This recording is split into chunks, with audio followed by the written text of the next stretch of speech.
Greetings, it's Tales from the Jails with John G. Sutton. Thank you very much for watching this.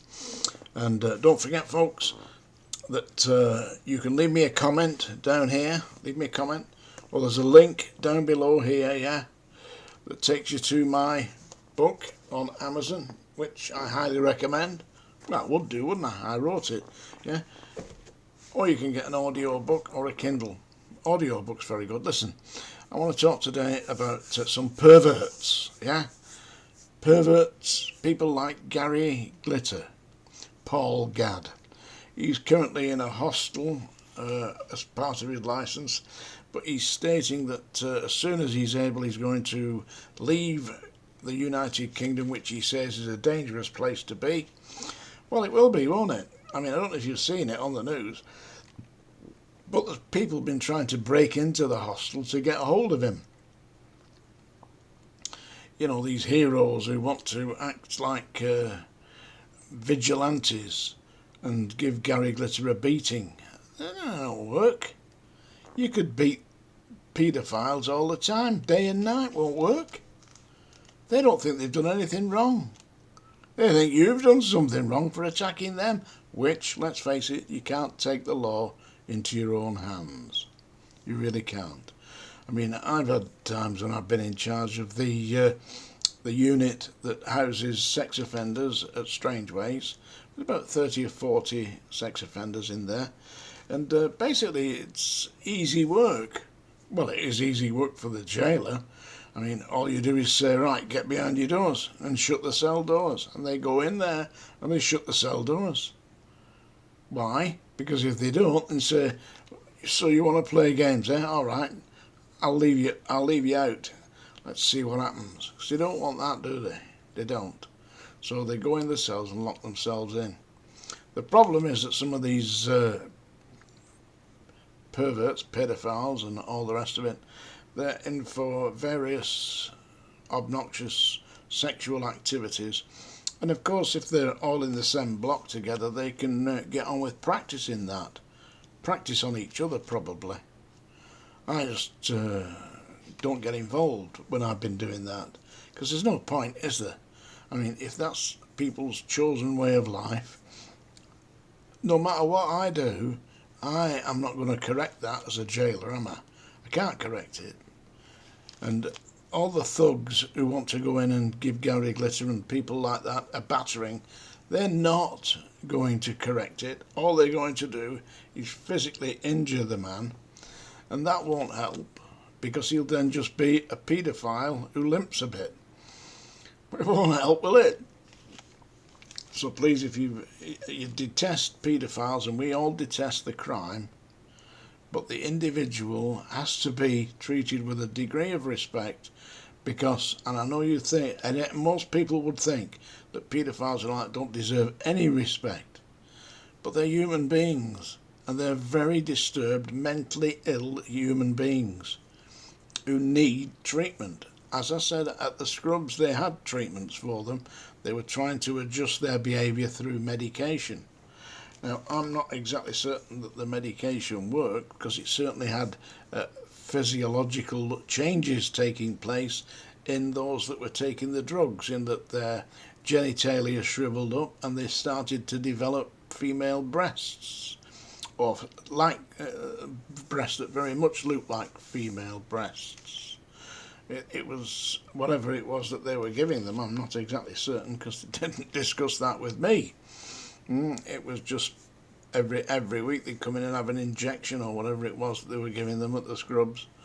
And as I say, they were testing them, you know, running them through an ECG machine linked up to a television displaying violent and obnoxious, disgusting images.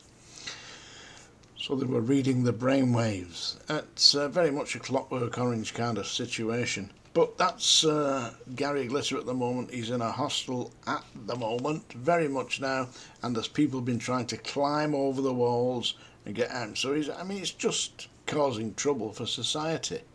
And he says he wants to escape to Spain. Well, I'm sure we'll all miss him very much, won't we? The leader of our gang, yeah? He's I mean, even when he was at the height of his fame in the late 70s, early 80s, he looked weird, didn't he? I mean, you saw him dressed up in this silver suits and crazy wigs on. Because it wasn't his own hair, was it? He's actually bald. And he looks like a pervert. I tell you what I always thought looked like a pervert, Stringfellow. You know, the guy who owned that strip club in London? Stringfellow, yeah. Peter Stringfellow. I knew people who knew him said he was really weird, yeah.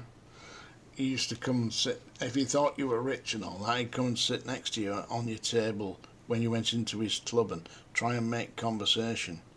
Well, you weren't in there to meet him, really, basically, you know, you weren't. You were in there for an evening out, taking a lady with you, or friends, you know, but not specifically to meet Peter Stringfellow. But he always struck me as being a pervert. And that other one was a pervert as well, Hugh Hefner. I thought he was you only had to look at him and think, oh my God, you know, there's something weird about that, isn't there? And he all day he'd spend in his pyjamas with these models hanging around him. I actually knew Hugh Hefner's bodyguard, who worked with Hugh Hefner for 3 years. And he said at times that he would act as a photographer as well. So he'd be taking pictures of the playmates, or whatever they call them, bunnies, something like that. I mean, it's objectification, isn't it? It's an absolute insult to the integrity of the lady's humanity, to treat them like an object just to be displayed, yeah? I can remember when Playboy, yeah, the magazine that it had, and I can remember when they actually had hair. Because in the later editions, I believe that they were completely, they'd removed all the foliage, so to speak. But back in the 60s, when it first came out, or the late 50s, yeah, they had a full growth, yeah. I don't particularly venture down that route, gazing at images like that, but I have seen it, you know. But I've been married 53 years, so not chasing after other women, and it's Valentine's Day today. I've got my wife a nice card and some flowers and a bottle of Prosecco, which she likes, yeah. She may have got champagne, but she don't like champagne, seriously, because it doesn't, I mean, I quite like Cristal. I quite like that, and Bollinger, but I mean they're like £60 a bottle. Who's going to pay that? You might as well get a bottle of Prosecco and just have a couple of glasses of that. That's basically what we're doing tonight. And I bought her a little silver doll's house chair, solid silver from 1910. Yeah. So she collects all stuff like that, and we've just erected the signpost in the back garden, an old 1930s signpost. I had it done up, sandblasted and painted. In fact, my wife painted the signpost. I'll show you a picture of it. Yeah, I bet you'd like that, yeah. So I was talking about perverts today. I want to talk a little bit about that other idiot. What's his name? Couzens, Wayne Couzens, yeah. It was found that he had been exposing himself at McDonald's drive-through. Can you imagine that? I mean, how do you do that? Go and drive-through to get a Big Mac or whatever it is that you have. I can't eat the stuff myself. I had one about 35 years ago. I really didn't like it. I couldn't eat it then. I've never had one since. My grandsons have. They have it fairly regularly, you know, but I can't touch the stuff. And it doesn't taste right to me. Cardboardy, you know. Anyway, Wayne Couzens apparently tattled out into the drive-through when he comes to collect his dinner or whatever it is, pay for it, you know. The lady who's unfortunate enough to be taking his payment or providing him with the paper bag with it in, looking down into the car, Todger out, yeah? Todger flapping about. I don't know what exactly he was doing. It didn't say exactly what he was doing, but apparently they made a formal complaint about this, and the police didn't even bother to correct it or interview him or anything. This is the signpost that I got my wife, yeah? I don't know if you can see it. Can you see that? Oh, there we are. Yeah, there we are. Can you see that? Yeah. Ah, there we are. That's in my back garden, that. My wife painted all that. We got it, put it up. My son-in-law came over and helped me put it up in the back garden. That's for my wife's Valentine's Day present, because she's not been well, Mary, you know. She had a bad do at the weekend, been in hospital. She's a lot better now. She's home now. And listen, so that's it. Wayne Couzens is obviously a pervert. I mean, but it's a policeman, you see. He's getting a bad name. Police officers are all over. They must be tearing their hair out thinking of this. You know, I mean, there they are, dedicated pursuers of people doing 36 miles an hour in a 30 zone. They're out there catching the dangerous criminals in their cars, doing 33 in a 30 zone, 22 in a 20 zone. They catch them. They don't do anything else, can they? Anyway, yeah, so Gary Glitter is going to go to Spain. Good riddance to bad rubbish, I say. But the idea of breaking into the hostel and giving him a good dusting, it won't work. And it's demeaning, isn't it? You're getting right down to his level. I wouldn't touch it. No, folks. Don't do it. Anyway, it's that time of day. And we're going to have a sing-song, yeah? I'm going to sing today. It's not singing, is it, folks? It's torture. Larry knows that. In fact, this one is for Larry. It's a nice, sloppy, sentimental song that Larry can sit there with his... you all know who Larry is. He leaves these comments on here, yeah? He lives at Rotherham, actually. In fact, if you're ever in Rotherham, just stop anybody in the street and say, do you know that guy who chases goats round on the moors? Oh, yeah, you mean Larry. Yeah, that's him. That's Larry. Yeah, anyway, this is a nice little sentimental song for Paula as well, yeah? Paula likes Scottish songs, don't you, Paula? I might sing a... You take the high road and I'll take the low road, and I'll be in Scotland before you. For me and my true love will never meet again on the bonny, bonny banks of Loch Lomond. Yeah, I've been to Loch Lomond. I really like it. Yeah, and then I go to Loch Lomond, then I go over the Trossachs to Fort William. Very nice. I like Fort William and that.